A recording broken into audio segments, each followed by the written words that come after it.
احساس راشن رعایت پروگرام، اس میں کتنے لوگوں نے رجسٹریشن کروائی ہے، کتنا انٹرسٹ لوگوں نے شو کیا ہے، اور اب سکروٹنی کا جو عمل ہے یہ کب تک مکمل ہو جائے گا، یعنی کب تک لوگ اس سے استفادہ کرنا شروع کر دیں گے؟ سب سے پہلے تو اپنے پروگرام میں بلانے کا بہت شکریہ۔ احساس راشن رعایت میں دو قسم کی رجسٹریشنز ہو رہی ہیں، ایک تو ان لوگوں کی، ان خاندانوں کی جو اس سے مستفید ہونا چاہتے ہیں، اور دوسری طرف کریانہ مالکان کی جو اس پروگرام کا حصہ بننا چاہتے ہیں۔ تو کل کی تاریخ میں 19 ملین لوگوں نے اس پر رجسٹر کیا تھا، اور اب جانچ پڑتال کا مرحلہ جو ہے وہ شروع ہو چکا ہے۔ تو جانچ پڑتال کے مرحلے میں سب سے پہلے تو یہ دیکھا جاتا ہے کہ ان کا غربت کا سکور کیا ہے، پھر ہم اس چیز کی جانچ کرتے ہیں کہ ایک خاندان میں کتنے لوگوں نے ہمیں اپلیکیشنز بھیجی ہیں، کیونکہ ایک خاندان میں سے ایک ہی شخص اہل ہوتا ہے، اور پھر ہم یہ دیکھتے ہیں کہ کیا ان کا شناختی کارڈ نمبر اور ان کا جو موبائل کی سم ہے وہ اسی شناختی کارڈ پر ایشو ہوئی بھی ہے، کیونکہ یہ جو پروگرام ہے یہ ون ٹائم پاسورڈ کے ذریعے چلنا ہے، تو اس لیے یہ تیسرے لیول کی جانچ پڑتال بھی بہت اہم ہوتی ہے۔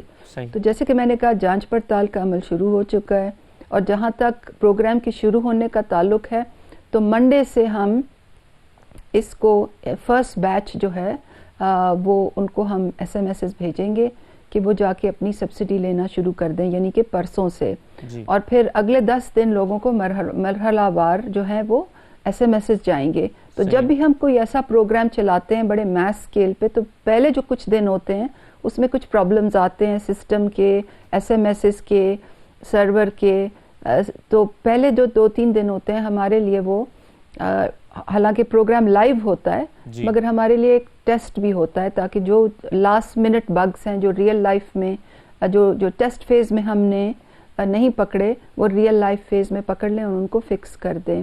کیونکہ بات رجسٹریشن کی ہو رہی تھی، آپ کا سوال رجسٹریشن کا تھا، تو دوسری طرف کریانہ مالکان بھی رجسٹر کر رہے ہیں۔ تو اس وقت ہمارے پاس جو 3700 یوٹیلیٹی سٹورز ہیں ان پہ انشاءاللہ یہ سبسڈی اگلے ہفتے میں پوری طرح سے نافذ ہو جائے گی، پوری طرح سے چل جائے گی، اور ساتھ ساتھ تقریباً 4000 کریانہ سٹورز جو ہیں وہ بھی اس پروسیس میں آ گئے ہیں۔ ڈاکٹر صاحب، آپ کی یہ ویب سائٹ غالباً معلوم ہوگا۔ جی ڈاکٹر صاحب، آپ نے کریانہ سٹور مالکان کا چونکہ ذکر کیا تو میں آپ کی ویب سائٹ پہ دیکھ رہا تھا، اس میں لکھا ہے کہ 8% ان کا کمیشن رکھا گیا ہے، پلس یہ کہ ہر سمائی میں کریانہ مالکان کے لیے قرعہ کے ذریعے گاڑیاں، موٹر سائیکل اور موبائل فون اور دیگر انعامات جیتنے کے مواقع ہوں گے۔ اس کے پیچھے کیا فلسفی ہے، یہ کیوں کیا جا رہا ہے؟ جب ان کو ایک پروفٹ شیئر مل رہا ہے تو پھر ان کو گاڑیاں اور موٹر سائیکلیں کیوں دی جائیں گی؟ دیکھیے جی، جب لوگ کریانہ مالکان کے پاس جائیں گے تو انہوں نے سبسڈی پروسیس کرنی ہوگی، انہوں نے اپنا اینڈرائڈ فون نکالنا ہوگا، اس پہ پوائنٹ آف سیل ایپ کھولنی ہوگی، اس میں ان کے 2-3 منٹ لگیں گے۔ کچھ کریانہ مالکان نے اینڈرائڈ فون خریدا ہے، پھر ان کے انٹرنیٹ چارجز وغیرہ، تو ان کو انسینٹیوائز کرنے کے لیے، کیونکہ ان کا ٹائم لگے گا، انہوں نے اس پہ کچھ چھوٹی موٹی انویسٹمنٹ کرنی ہوگی، تو ان کو انسینٹیوائز کرنے کے لیے ان کے لیے ایک 8% کمیشن رکھا گیا ہے۔ یہ ٹیکس فری کمیشن ہے کہ وہ زیادہ سے زیادہ حکومت کے ساتھ اس پروگرام میں پارٹنر کریں تاکہ لوگوں کا زیادہ سے زیادہ فائدہ ہو، اور ان کو انسینٹیوائز کرنے کے لیے ہی انعامی اسکیم بھی ہم لائے ہیں۔ جی اچھا ڈاکٹر صاحب، ایک سوال بس میں اسی احساس راشن رعایت پروگرام کے حوالے سے کر کے پھر میں کچھ اور امپورٹنٹ چیزیں آپ سے ڈسکس کرنا چاہتا ہوں۔ اس پر کچھ اعتراضات ہوئے ہیں، مثلا یہ کہ 1000 روپے کی سبسڈی بہت کم ہے، مثلا یہ کہ اس کی شفافیت کو کیسے رکھا جائے گا۔ اگرچہ سیاسی لوگ سیاسی بات کرتے ہیں، لیکن صرف اس پہ سیاست نہ دیکھیں، ہم صرف اس پر دیکھ لیں کہ اعتراض ہوئے کیا ہیں۔ تو سعید غنی صاحب نے جو اعتراضات کیے ہیں میں آپ کو سنوانا چاہتا ہوں تاکہ آپ اس کو رسپونڈ کر دیجئے۔ راشن کے متعلق ان کا جو اعلان کیا تھا اس میں کیا ہے، 65% جو صوبائی حکومت دے گی، 35% وفاقی حکومت دے گی۔ اگر ہم نے پیسے دینے ہیں تو پھر آپ کیوں اعلان کرتے ہیں؟ جو طریقہ کار آپ نے بنایا ہے وہ ٹرانسپیرنٹ نہیں ہے۔ تھرڈ پارٹی انوالو کر دی ہے کہ کرانہ سٹور ہوگا، وہ طے کرے گا 20 روپے مجھے رعایت دینی آٹے کے اوپر، بھائی آٹے کا 100 روپے قیمت لگا دے گا تو 80 روپے میں دے دے گا، کہیں اس میں کوئی وضاحت نہیں تھی۔ آپ کے پاس بے نظیر انکم سپورٹ پروگرام کا ڈیٹا موجود ہے، اگر آپ نے راشن کی مد میں ان کو سپورٹ دینی ہے، ان کا 1000 روپے بڑھا دو، سیدھا ڈائریکٹلی پیسہ ان کے اکاؤنٹ میں جائے گا، اس کے بعد جا کر وہ راشن خرید لیں گے جتنے پیسے میں چاہتے ہیں۔ ان کا مطلب یہ ہے کہ آپ اتنی بڑی ایکسرسائز کر کے 1,000 روپے کا بینیفٹ دے رہے ہیں تو آپ ڈائریکٹ 1,000 روپے دے دیں, آپ کو یہ بہت بڑی اور تھرڈ پارٹی کو انوالو نہیں کرنا پڑے گا. اس کے بارے میں آپ کیا کہیں گی ڈاکٹر صاحب؟ جی, میں 4-5 چیزیں ہیں, میں آپ کو ایک ایک کر کے بتاتی ہوں. جی. سب سے پہلے تو یہ 1,000 کی بات نہیں ہے. سب سے پہلے تو یہ سمجھنا چاہیے کہ یہ ایک نظام بدلنے کی بات ہے, کیونکہ حکومت پاکستان, وفاقی حکومت, صوبائی حکومتیں اس وقت تمام سبسڈیز جو دیتی ہیں وہ ان ٹارگیٹڈ ہوتی ہیں. اگر وہ تیل پہ سبسڈی دے, اگر وہ آٹے پہ سبسڈی دے, وہ گھی پہ سبسڈی دے, یوٹیلیٹی سٹور کے سامان پہ سبسڈی دے, اس سے سب مستفید ہوتے ہیں. آپ بھی جاتے ہیں, میں بھی جاتی ہوں, ہم بھی وہ سبسڈائز چیز لیتے ہیں, ہم بھی سبسڈائز تیل سے مستفید ہوتے ہیں. تو یہ ایک بنیادی طور پر فیصلہ ہوا تھا کہ ہم نے ایک سبسڈیز کو ٹارگٹ کرنے کا نظام بنانا ہے, اور یہ اس نظام کی ایک بہت اہم اور سب سے کلیدی کڑی ہے کہ جو کموڈیٹیز کی جو سبسڈیز ہیں, چاہے وہ یوٹیلیٹی سٹور سے دی جائیں, چاہے وہ کریانہ پہ دی جائے, ان کو ٹارگٹ کرنے کا, یعنی کہ جو مستحق ہیں یا جو مڈل کلاس لوگ ہیں یا جو بھی پالیسی آپ طے کریں ان کو آپ ٹارگٹ کریں, نہ تو یہ کہ کوئی مرسیڈیز میں بھی جا کے اور یوٹیلیٹی سٹور سے سستا آٹا خرید لے. تو پہلے تو اس کی فلسفی آپ سمجھیں. اور یہ نظام آپ آج راشن پہ ڈال رہے ہیں, کل آپ اس کو تیل پہ بھی ڈال سکتے ہیں, آپ LPG پہ بھی ڈال سکتے ہیں, آپ ساری جو کموڈیٹیز ہیں آپ اس کے ذریعے آپ سبسڈیز ٹارگٹ کر سکتے ہیں. ایک بات. دوسرا یہ کہ جہاں تک 1,000 روپے کا تعلق ہے,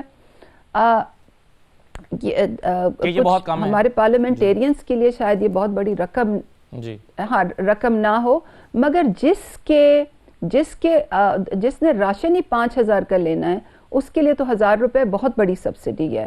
اور آگے جا کے ایک دفعہ یہ نظام چل پڑے, ایک دفعہ یہ انجن ویل آئل ہو جائے تو پھر تو آپ کوئی بھی سبسڈی طے کر سکتے ہیں. جو اہم چیز ہے وہ یہ ہے کہ نظام بنے, نظام میں شفافیت ہو, نظام میں کنٹرولز ہوں, نظام میں کرپشن کے راستے نہ کھولے جائیں, کیونکہ نظام بناتے ہی آپ کرپشن کے راستے کھول دیتے ہیں. اور اس کے بعد جب یہ نظام ٹھیک چلے تو پھر آپ اس کو 1,000 کو 2,000 کر سکتے ہیں, 3,000 کر سکتے ہیں. آپ اس میں دال, تیل اور آٹے کے ساتھ ساتھ اور چیزیں بھی ڈال سکتے ہیں. تیسری جو انہوں نے بات کی کہ آپ کیش کیوں نہیں دے دیتے, کیش دینا جو تھا وہ بالکل ایک آپشن تھا. اگر نظام بدلنے کی بات نہ ہوتی اور لوگوں کو صرف ریلیف ہی دینا ہوتا تو آسان طریقہ یہ تھا کہ ہم جو 12,000 دے رہے ہیں اس کو 14 کر دیتے, 15 کر دیتے. مگر یہ جیسے کہ میں نے پہلے سمجھایا, یہ ان ٹارگیٹڈ سبسڈیز کو ٹارگٹ کرنے کا جو نظام ہے اس کی ایک بہت کلیدی کڑی ہے. بالکل صحیح ہے. اس کے علاوہ سعید غنی صاحب نے فرمایا, دو اور انہوں نے باتیں کی, وہ بھی میں رسپانس دے دوں. انہوں نے پرائس کی بات کی کہ جی پرائس وہ ایپ میں, جی پرائس تو ایک سرٹن رینج فکسڈ ہوگی اور اس کے اوپر جو یہ سبسڈی لاگو ہوگی, آٹے پہ 22 روپے فی کلو, دال پہ 55 روپے فی کلو, اور گھی یا پکانے کے تیل پر 105 روپے فی کلو یا لیٹر. تو یہ ایک اہم سم ہے اور اس کو جیسے کہ میں نے پہلے بتایا آگے ہم بڑھا بھی سکتے ہیں. اب انہوں نے ایک اور بات جو کی وہ شفافیت کی تھی.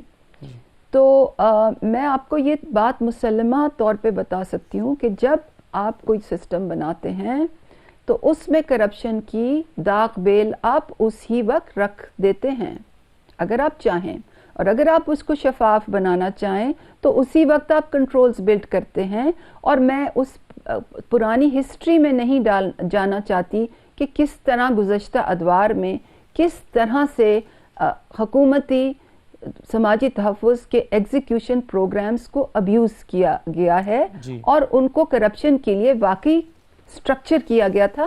میں اس بحث میں نہیں پڑھنا چاہتی, میں آگے دیکھنا چاہتی ہوں.